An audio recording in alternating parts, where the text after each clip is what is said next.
So with all the things that you've done, because we talked a little bit about Rainer and your journey there. What else have you done in your career? So what else are you really proud of? So I was with startup Juice and Jam, which are a sales company, for almost 2 years. And we grew the company. So there was 3 of us in our management team. So it's exactly startup scenario. So 3 of us doing lots of everything. And we built that company from very, very tiny to, a national organization that had, £1 million turnover within year 1. So we're pretty proud of that one. And what did Juice and Jam do? So they look after all the face-to-face sales for various soft subscription services. And so we did that we had a door-to-door team, we ran events, worked in shopping centres. So we looked after all the frontline sales. Excellent. And would you say that, so is that the thing you're most proud of, or do you just have, because I suspect with you have lots of things that you're proud of? You probably can't pick one, can you, Olivia? Well, I mean, the project that I'm working on at the moment, which I was working at, the contract that I'm on at the moment with Cancer Support UK. So, I mean, before I joined, they had a training program, which is face-to-face kind of. Our trainer, Anna, who's brilliant, would go into an organisation and deliver a communicating about cancer workshop within an organisation. But since I've joined, we now have 2 really solid online resources around communicating about cancer. So I've project managed the e-learning program. So we've got a customer-facing course designed sort of frontline customer-facing courses, and I'm currently working with the AA and their vulnerable customer team in developing a sort of one specific towards insurance. And then we've got our general communicate about cancer in the workplace course, which is suitable for literally any organisation, any size of organisation, and anybody that has people.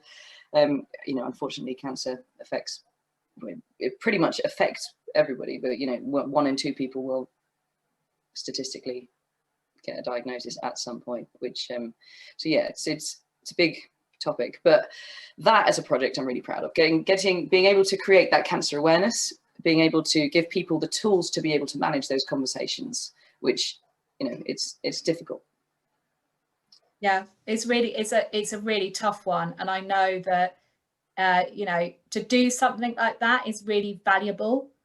And and I know that you kind of went in with one idea because before COVID hit, and then had to turn it from classroom kind of training through to online learning, with very little budget to work with. Like with we've got to do something. What is it that we're going to do? And now making a success of it, you should be super proud. And I know a lot of that's down to you. It's you driving it and then you selling it to companies as well. Yeah. I mean, I also had no experience of the e-learning world. So that was another huge learning curve. I had to figure out what the best authoring tool was going to be used, how we're going to host it, how we're going to manage it. So all of these things I had absolutely no idea about. And now I own the hosting account and make courses and do all these things as well. So what did you do in that instance? Because I know the answer to this because we've already had this chat. But what did you do to you didn't know anything about e-learning, and this is like the story of your career. You didn't know anything about project management, and you just kind of went and got on with it. So what did you do when they said we've got to put together some digital online learning courses for the cancer charity? What did you do? Well, I mean, they didn't even say that. They said, we've brought you on to sell this face-to-face thing, but now the world is shut down. What are we going to do? And so I said, well, we need to go online. I don't know what that looks like. I don't know what that means, but we need to do some online thing.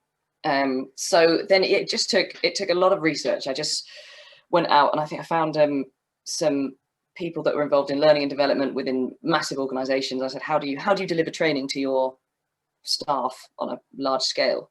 And what tools do you use? How do you do this? And how do you go about it? And I went through a huge, and it's sort of quite long old cycle of trying to, obviously you contact one company about their sales tool, about their authoring tool, and then they're going to sort of tell you that they can give you everything that you need, and then it's sort of like, that's not actually what I don't think that's what I want. I don't think that is what I need. So exploring all of the companies to trying to figure out what you want when you don't actually know what you want is also quite a challenge. You have no idea how it's going to look and what your criteria is. So yeah, there were a lot of very difficult and fluffy conversations with many companies, and they're like, so what is it you're after?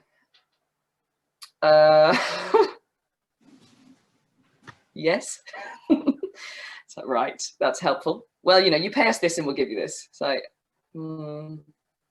okay, I know that's not what I want. Yeah, it was. I mean, I managed to find he called himself a sort of a learning expert, and that. So what I wanted was somebody that was that had the capabilities to build the course, and the tool, in fact, to build the course, and then was able to put it in, because I knew that I didn't want to sit spending hours popping in bits and making it look pretty, which is actually now what I do.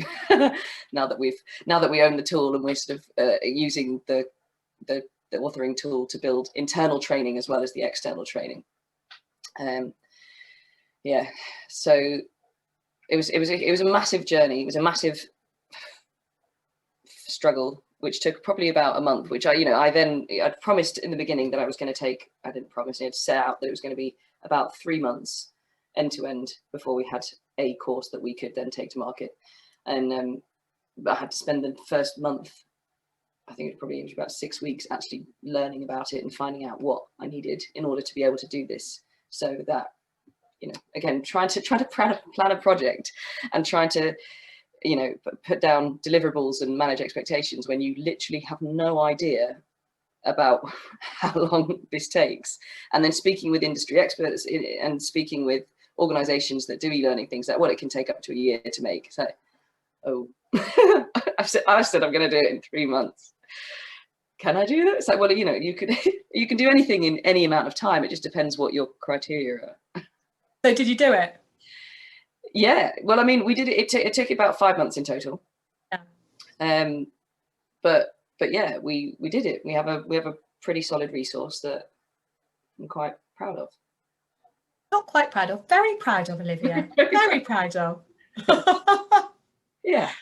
No, that's a brilliant example of you having to go, because I think that happens in a lot of jobs. You don't necessarily just go into a job and know how to do it. That's not realistic. You get hired for a job because you have the right skills, soft and technical maybe skills to do the job, but you have to learn about the culture, you have to learn about the company, you have to learn what the remit of the job is, then you put your boundaries down as to how long that's going to take you to get your head around it.